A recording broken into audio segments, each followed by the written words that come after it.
Assalamualaikum warahmatullahi wabarakatuh.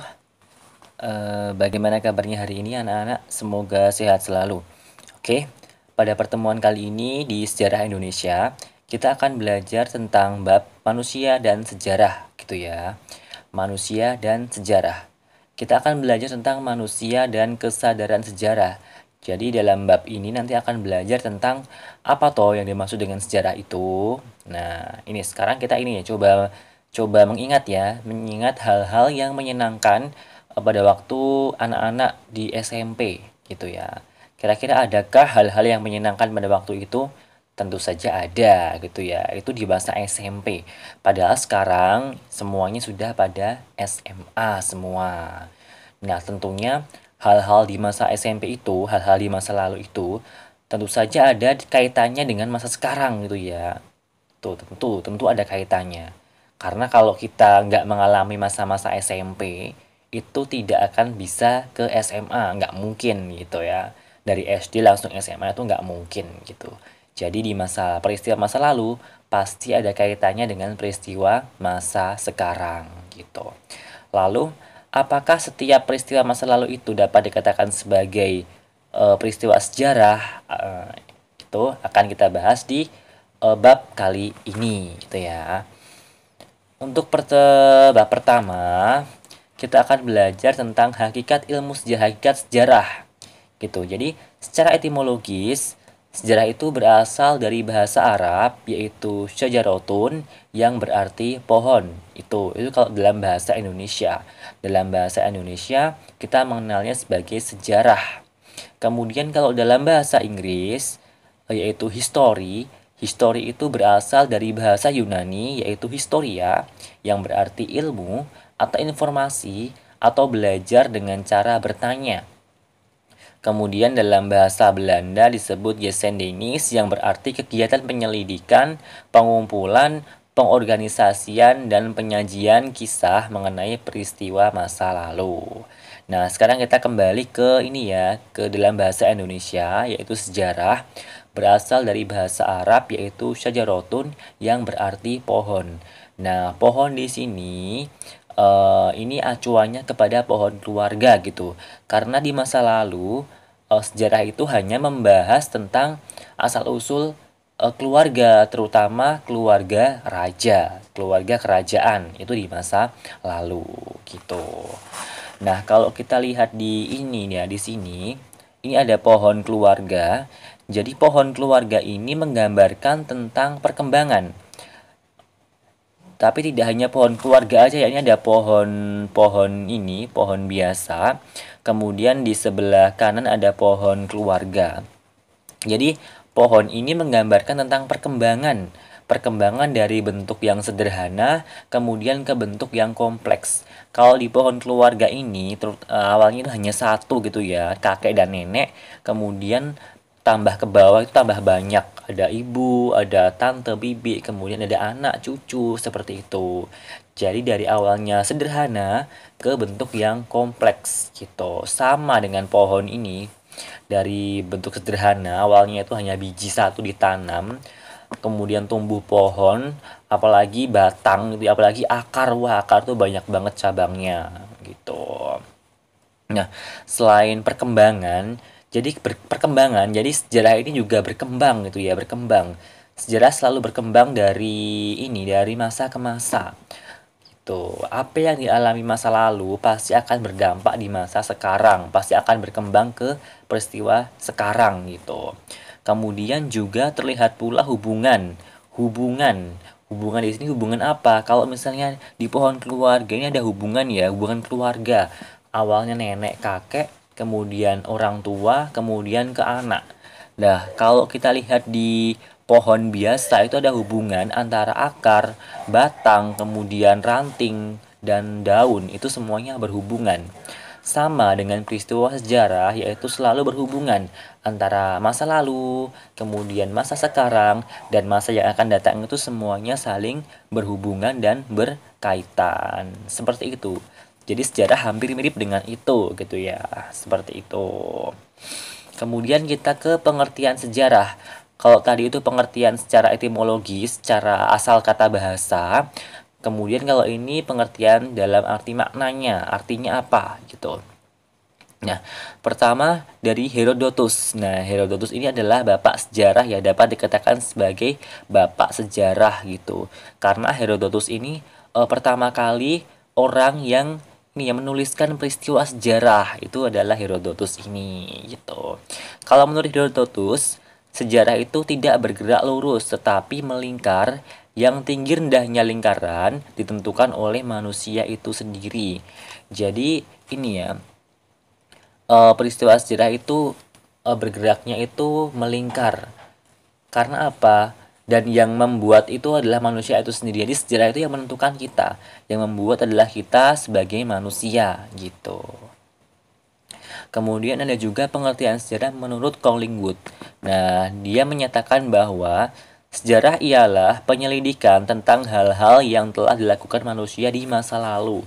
Jadi penyelidikan hal-hal yang dilakukan manusia di masa lalu gitu.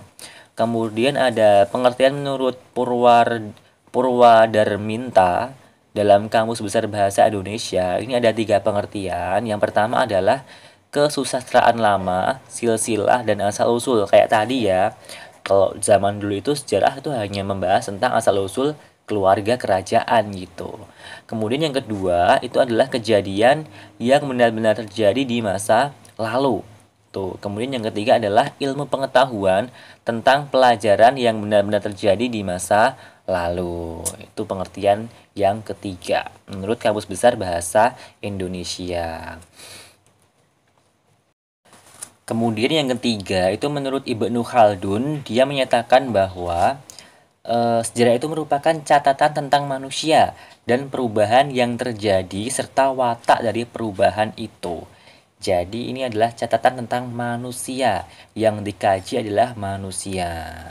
Makanya di sini ini ya, makanya sejarah itu adalah peristiwa di masa lalu yang dialami oleh manusia, dan peristiwa itu tuh berdampak pada kehidupan atau peradaban manusia. Jadi sejarah yang dimaksud di sini adalah peristiwa masa lalunya manusia, gitu ya. Jadi hanya peristiwa manusia yang berdampak pada kehidupan atau peradaban manusia gitu. Jadi tidak sembarangan peristiwa masa lalu dapat dikatakan sebagai peristiwa sejarah, itu tidak gitu. Tuh ya. Jadi hanya peristiwa yang dialami manusia dan berdampak pada peradaban manusia atau berdampak pada orang banyak, itu saja. Jadi kalau masa percintaanmu atau masa apa itu tidak dikatakan sebagai peristiwa sejarah. Mungkin masuk peristiwa masa lalu ya, iya, tapi belum tentu masuk sebagai peristiwa sejarah. Hanya peristiwa masa lalu gitu. Kemudian di sini ada pengertian sejarah menurut Sartono Kartodirejo, yang mana menyatakan bahwa sejarah itu mempunyai 2 pengertian, yaitu sejarah sebagai peristiwa dan sejarah sebagai kisah itu. Nah, sejarah sebagai peristiwa ini maksudnya sejarah dapat diartikan sebagai peristiwa yang dialami manusia dan benar-benar terjadi di masa lalu. Dan peristiwa ini berpengaruh pada peradaban manusia gitu. Jadi sejarah di sini ya peristiwanya itu gitu. Peristiwanya itu yang benar-benar terjadi di masa lalu itu. Kemudian ada sejarah sebagai kisah. Di sini sejarah diartikan sebagai hasil rekonstruksi atau menghadirkan kembali peristiwa masa lalu melalui tulisan. Dan di sini sejarawan atau penulis berusaha mengkisahkan kembali gitu. Jadi sebagai cerita atau hasil penelitian biasanya di sini. Nah, dari pengertian Sartono Kartodirejo ini dapat diambil kesimpulan bahwa nih ya, sejarah ini mempunyai 2 sifat, yaitu objektif dan juga subjektif. Nah, sifatnya objektif itu apa? Jadi sejarah dapat dikatakan sebagai mempunyai sifat objektif itu tergantung peristiwanya atau kejadian yang sebenarnya itu seperti apa gitu. Jadi peristiwa yang sesuai dengan kenyataannya itu objektif. Tapi kalau subjektif berarti ini ya, eh, peristiwa sejarah itu sudah dipengaruhi oleh emosi atau pikiran penulisnya gitu. Jadi kan ketika seorang sejarawan atau peneliti itu menuliskan peristiwa sejarah, otomatis disertai dengan emosinya. Entah keadaan penulis itu baru sedih, entah keadaannya baru putus cinta, ataukah keadaannya itu benci dengan peristiwa itu, ataukah keadaannya itu senang dengan peristiwa itu, maka itu akan mempengaruhi penulisan yang dilakukan oleh penulis atau sejarawan seperti itu. Sehingga dapat dikatakan sifatnya sejarah itu objektif dan juga subjektif gitu. Lanjut. Nah, kemudian kita akan belajar tentang kedudukan manusia dalam sejarah. Jadi, kedudukan manusia dalam sejarah itu ada dua, yaitu manusia sebagai objek sejarah dan juga manusia sebagai subjek sejarah. Nah, kalau manusia sebagai objek sejarah itu, manusia itu sebagai tokoh utama. Tokoh utama dalam peristiwa sejarah gitu. Karena ini kan sejarah itu kan ini ya, yang dikisahkan itu adalah tentang manusia, yang dikisahkan tentang manusia dan berdampak pada peradaban manusia. Jadi ya tokohnya itu ya manusia itu gitu. Jadi manusia sebagai objek sejarah atau yang diceritakan gitu. Kemudian kalau di sini manusia sebagai subjek sejarah yaitu yang menuliskan dan menceritakan peristiwa sejarah adalah manusia itu sendiri. Jadi yang menceritakan atau yang menuliskan sejarah itu ya manusia sendiri gitu. Makanya sebagai subjek sejarah. Nih, jadi manusia punya kedudukan sebagai objek sejarah dan juga punya kedudukan sebagai subjek sejarah. Kemudian konsep ruang dan waktu, gini ya. Jadi selain ada konsep manusia tadi sebagai tokoh utama, sejarah juga punya konsep ruang ini ya, punya konsep ruang dan juga punya konsep waktu. Ruang itu adalah ini ya tempat kejadian suatu peristiwa itu pasti peristiwa itu punya tempat kejadiannya gitu. Selain dikatakan sebagai tempat terjadinya peristiwa, ruang di sini juga dapat diartikan sebagai ini ya batasan kajian peristiwa sejarah gitu, itu juga bisa. Misalnya kalau contoh ruang sebagai tempat itu kayak ini proklamasi kemerdekaan terjadi di Jalan Pegangsaan Timur nomor 56. Atau kalau sekarang itu namanya Jalan Proklamasi nomor 1 atau di depan rumah Soekarno, itu tempat gitu ya.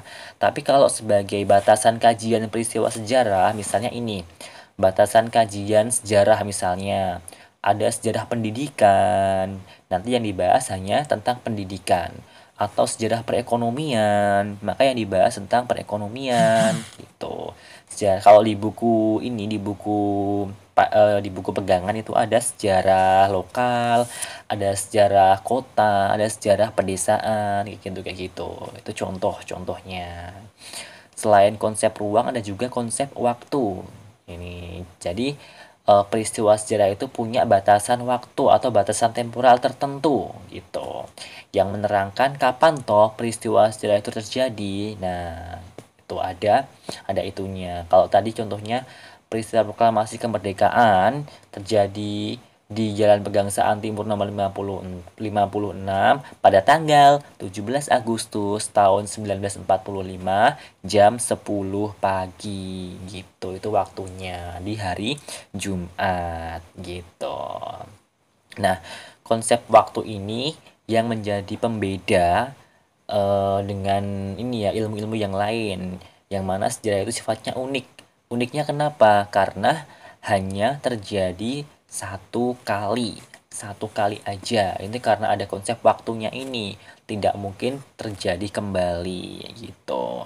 Nah, kalaupun ada konsep perulangan atau pengulangan, itu tuh bukan waktunya, tapi hanya ininya ya, hanya kayak bagian-bagiannya yang sama gitu. Misalnya kayak tahun 98 ada demo yang dilakukan mahasiswa yang ini menggulingkan ini ya pemerintahan.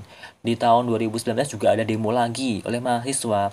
Tapi walaupun sama-sama demonya, di situ udah beda waktunya dan udah beda orangnya, mungkin beda orang sama waktunya itu walaupun tempatnya sama gitu dan sama namanya juga peristiwanya juga sama. Tapi berbeda sebenarnya. Itulah keunikan sejarah itu. Nah, mungkin ini cukup sekian dari saya. Cukup sekian untuk bab kali ini, materi kali ini. Semoga bermanfaat. Bila ada kekurangannya saya mohon maaf. Cukup sekian. Wassalamualaikum warahmatullahi wabarakatuh.